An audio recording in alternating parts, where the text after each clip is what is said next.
नमस्कार, जय हिंद दोस्तों। आप सभी का स्वागत है all in one education centre में। दोस्तों, इस बार हम इस वीडियो में यूपी टेट सिलेबस के बारे में जानेंगे, जो कि 2023 में क्या क्या नया देखने को मिलेगा उसको हम जानेंगे। ऑफलाइन रहेगा कि ऑनलाइन।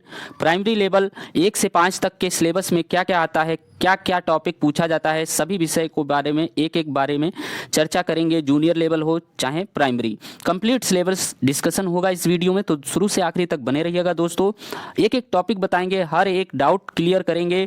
क्या 1/4 नंबर मेरिट में जुड़ेगा या नहीं जुड़ेगा यह भी बताएंगे। और दोस्तों, माइनस मार्किंग है या नहीं है यह भी देखेंगे इस वीडियो में। तो चलिए शुरू से आखिरी तक बने रहिएगा।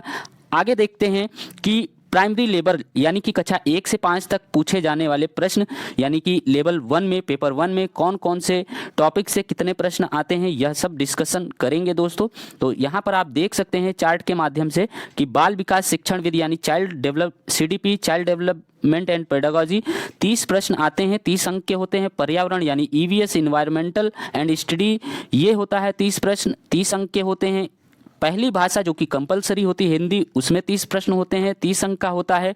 दूसरी भाषा जो कि ऑप्शनल होता है, नए स्टूडेंट जो इस बार देने जा रहे हैं पहली बार यूपी टेट, वो भी सही से समझ लें कि भाषा 1 और 2 आती है, जिसमें से फर्स्ट आपको तो हिंदी चूज करना होता है, सेकंड आपको इसमें से एक ऑप्शनल लेना होता है जो अंग्रेजी, उर्दू और संस्कृत में होता है। जो आपको सही लगे, अंग्रेजी, उर्दू या संस्कृत, उसमें से आप एक सिलेक्ट करते हैं ऑनलाइन जब फॉर्म भरते हैं। इसमें भी 30 प्रश्न आते हैं, 30 अंक का होता है। सामान्य गणित होता है जिसमें 30 प्रश्न होते हैं, 30 अंक का होता है। प्रत्येक प्रश्न जो होता है वो 1 अंक का होता है। आगे देखते हैं। आगे दूसरा जो जूनियर लेवल का है, यानी कि 6 से 8 वाले ग्रुप में जो लेवल 2 आता है, यानी कि जूनियर के लिए जो परीक्षा देते हैं उनमें भी ऐसे ही सेम होता है, लेकिन लास्ट जो चौथा स्टेज है उसमें थोड़ा डिफरेंट होता है। इसमें भी CDP यानी बाल विकास यानी शिक्षण विधि 30 प्रश्न होता है, 30 अंक का होता है। पहली भाषा हिंदी 30 प्रश्न होते हैं, 30 अंक का होता है। दूसरी भाषा जो कि आप जो चूज करेंगे उसमें से आपको 30 प्रश्न आएंगे, 30 अंक का होगा। फिर लास्ट वाला जो आपका बचता है वो चौथा स्टेज, उसमें 5 स्टेज थे, यहाँ पर एक ही में 2 मर्ज कर दिए जाएंगे। गणित, विज्ञान, GS यानी जनरल साइंस, जनरल स्टडीज, उसमें 60 प्रश्न होंगे दोस्तों, उसमें 60 प्रश्न होंगे, 60 प्रश्न 60 अंक के होंगे। इसमें भी कुल मिलाकर आप बताएं कि 150 प्रश्न होंगे, 150 अंक का होगा। कितना? 150 प्रश्न होंगे, 150 प्रश्न होंगे, 150 अंक का होगा।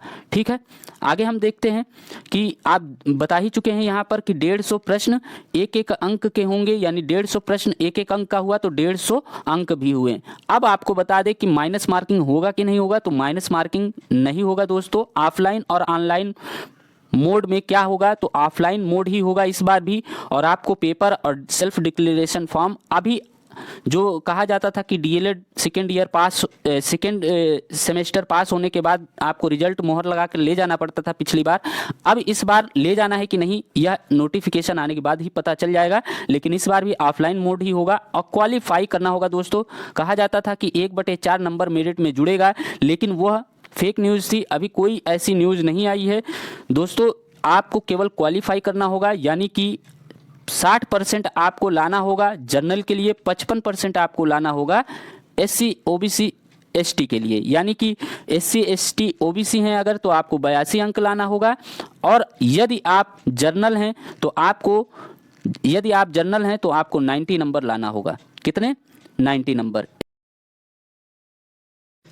चलिए देखते हैं हिंदी में कौन से प्रश्न आते हैं, किस किस टॉपिक से आते हैं। यहाँ पर आप देखेंगे अपठित अनुच्छेद आता है, हिंदी वर्णमाला से आते हैं प्रश्न, वर्णों के मेल से मात्रिक तथा अमात्रिक शब्दों की पहचान, वाक्य रचना, हिंदी की सभी ध्वनियाँ, पारस्परिक अंतर की जानकारी, विशेष रूप से जितने भी ये अक्षर हैं उनसे संबंधित प्रश्न पूछे जाते हैं। आगे हिंदी भाषा की सभी ध्वनियाँ जो होती हैं उनसे संबंधित होता है, जैसे अनुस्वार, अनुनासिक, चंद्र बिंदु में अंतर, ये सब संयुक्ताक्षर, अनुनासिक ध्वनियों के प्रयोग से बने शब्द, सभी प्रकार के मात्राओं से संबंधित, विराम चिन्हों से संबंधित, विलोम, समानार्थी, तुकांत, अतुकांत, समान ध्वनि वाले शब्द, संज्ञा, सर्वनाम, क्रिया एवं विशेषण के भेद, वचन, लिंग एवं काल, प्रत्यय, उपसर्ग, तत्सम, तद्भव व देशज शब्दों के पहचान एवं उनमें अंतर, लोकोक्तियां भी आती हैं, मुहावरे भी आते हैं, संधि आते हैं, संधि में आते हैं स्वर संधि, व्यंजन संधि, विसर्ग संधि, फिर समास आता है, वाच्य आता है। यहाँ पर देखें वाच्य, समास, अलंकार के भेद, कवियों एवं लेखकों की रचनाएं, ये सभी आते हैं। और फिर भाषा विकास का अध्यापन से संबंधित अधिगम और अर्जन क्या होता है, भाषा। अब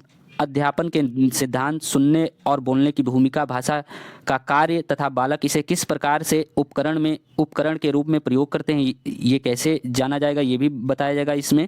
फिर मौखिक और लिखित रूप से विचारों के संप्रेषण, भाषा के अधिगम के व्याकरण की भूमिका पर निर्धारण, संदर्भ, एक भिन्न कक्षा में भाषा पढ़ने की चुनौतियाँ, भाषा की कठिनाइयाँ, त्रुटियाँ और विकार, भाषा कौशल, भाषा बोधगम्यता, ये सब चीज़ें हिंदी में पूछी जाएंगी। उपचारात्मक भाषाई संसाधन, पाठ्य पुस्तक, मल्टीमीडिया सामग्री और जो भी शिक्षण सामग्रियां हैं उनसे संबंधित प्रश्न आएंगे।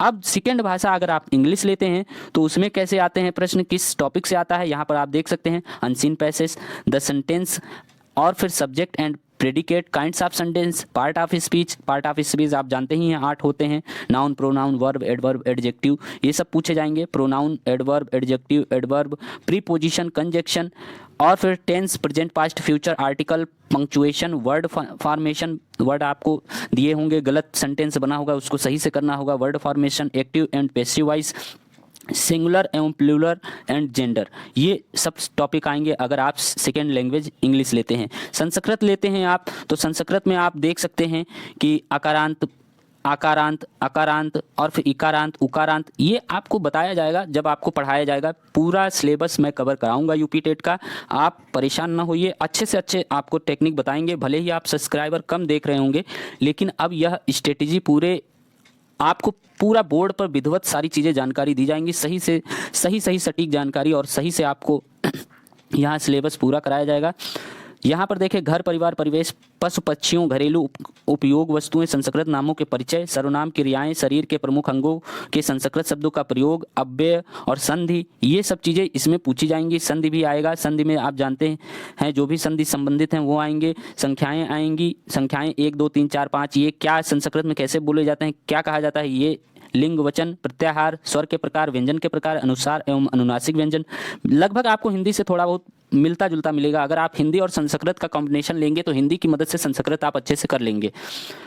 वहीं अगर आप इंग्लिश लेते हैं तो वो डिफरेंट रहता है। फिर यहाँ पर देखेंगे कवियों एवं लेखकों की रचनाएं, ये भी संस्कृत में पूछा जाएगा, बाकी हिंदी से संबंधित जैसा ही है।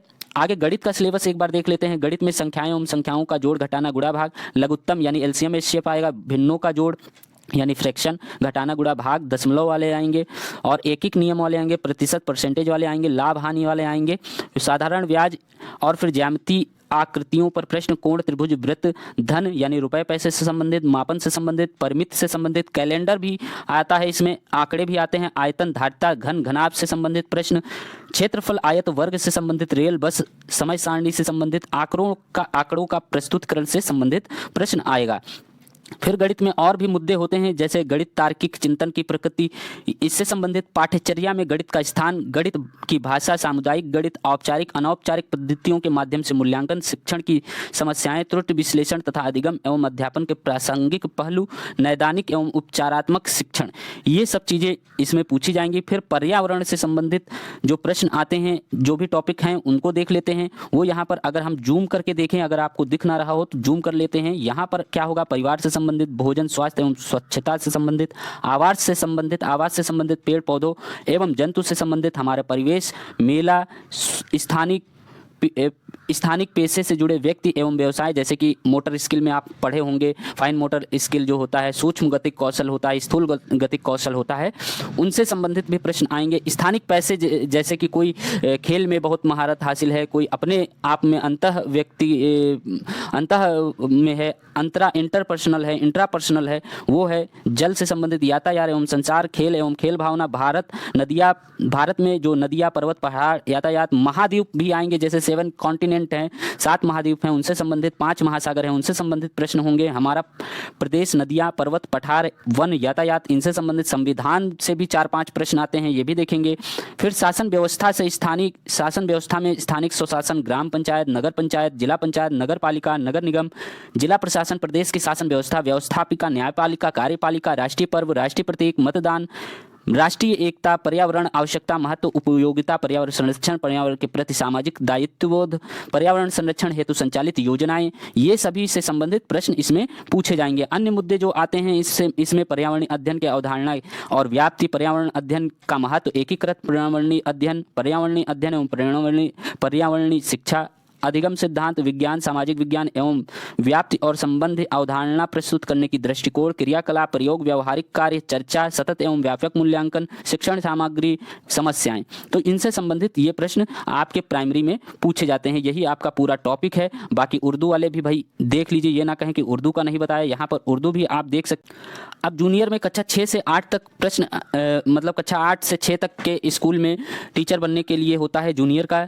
इसमें देखेंगे कि अपठित अनुच्छेद हिंदी भाषा में है और संज्ञा के भेद, सर्वनाम सर्वनाम के भेद, विशेषण एवं विशेषण के भेद, थोड़ा सा एक्सपेंडेड है, थोड़ा सा विस्तृत है इसमें। क्रिया एवं क्रिया के भेद, वाच्य हिंदी भाषा और अव्यय के भेद, अनुसार अनुनासिक, र के विभिन्न रूपों का प्रयोग, वाक्य निर्माण, विराम चिन्ह, वचन लिंग, काल का प्रयोग, तत्सम तद्भव, देशज एवं विशेषज, उपसर्ग एवं प्रत्यय, शब्द युग्म, समास विग्रह और मुहावरे, लोकोक्तियां, क्रिया, सकर्मक एवं अकर्मक, संधि, संधि में स्वर संधि, व्यंजन संधि, विसर्ग संधि, अलंकार, अनुप्रास, यमक, श्लेष, उपमा, रूपक, उत्प्रेक्षा, अतिशयोक्ति, ये आपके जो है हिंदी में है।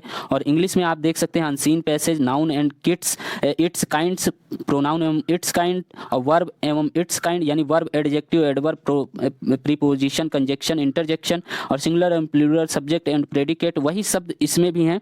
फिर आगे देखते हैं, आगे आप देखेंगे संस्कृत में, तो इसमें भी वही है, थोड़ा बहुत अंतर है, आप देख सकते हैं, स्क्रीनशॉट भी ले सकते हैं। और आगे आपको देखते हैं गणित में, तो प्राकृतिक संख्याएं, पूर्ण संख्याएं, परिमेय संख्याएं, इसका आप थोड़ा सा स्क्रीनशॉट लेकर इसको भी आप पढ़ सकते हैं, आप मिला सकते हैं, ताकि स्क्रीनशॉट होगा तो आप अच्छे से सिलेबस भी देख लेंगे और सवाल उससे संबंधित लगा सकेंगे। आगे हम देखेंगे, आगे जो विषय है वो आपका सामाजिक अध्ययन है, इसमें भी आप लगा सकते, स्क्रीनशॉट ले सकते हैं और इससे ही संबंधित टॉपिक प्रश्न आप पढ़ें, ताकि ये ना हो कि आप ज़्यादा पढ़ लें और ज़्यादा में कुछ आए भी ना। इसलिए ज़्यादा नहीं, जो ज़रूरी है वही पढ़ना है। अधिक पढ़ेंगे तो नुकसान नहीं होगा, लेकिन ज़्यादा पढ़ने से ये ना हो कि आप टॉपिक से इतर पढ़ें। आप टॉपिक में जो आ रहे हैं वही प्रश्न पढ़ें और इधर उधर ना देखें वीडियो। हमारे चैनल से जुड़े अन्य अधिक यूट्यूब चैनल हैं जिस पर आप जुड़ सकते हैं, अच्छे से तैयारी कर सकते हैं, 150 में अच्छे नंबर ला सकते हैं। तो यहाँ पर आप देख सकते हैं सभी प्रश्न, जो भी प्रश्न इनसे संबंधित आएंगे वो यहाँ पर टॉपिक दिया हुआ है, आप स्क्रीनशॉट जरूर ले लें, क्योंकि यह वीडियो बहुत लंबा होता जा रहा है। तो दोस्तों इस वीडियो में इतना ही, सपोर्ट करिए मेरा और चैनल से जुड़िए, सब्सक्राइब करिए और शेयर करिए। दोस्तों इस वीडियो में इतना ही। जय हिंद, जय भारत।